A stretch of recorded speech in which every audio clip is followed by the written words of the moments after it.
ইসলামের নাম ব্যবহার করা হচ্ছে, অনেক দলে ইসলামের নাম ব্যবহার করেছে।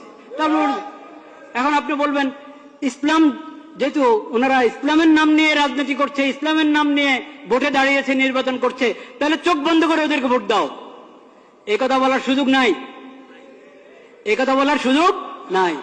কারণ ইসলামের নাম ব্যবহার করছি আমি, আমার দলের মধ্যে ইসলামের নাম আছে, কিন্তু ইসলাম আসলে কি আমি ইসলাম বাস্তবায়ন করার জন্য মানুষের প্রতিনিধি হতে যাচ্ছি? ভোট যে মানুষের কাছে চাচ্ছি ইসলামের প্রতিনিধিত্ব করার জন্য সংসদে গিয়ে, সেটা আমি আমার নিয়ত আছে কিনা, বা আমি পারবো কিনা, বা আমি দল হিসাবে ইসলামের সঠিক ব্যাখ্যা গ্রহণ করি কিনা, ও সবকিছু দেখার আছে। একটা ইসলামী দল তার ইশতেহার পড়ে দেখেন, সেকুলার দলের ইশতেহার যেমন হয় ওই দলের ইশতেহারও তেমন।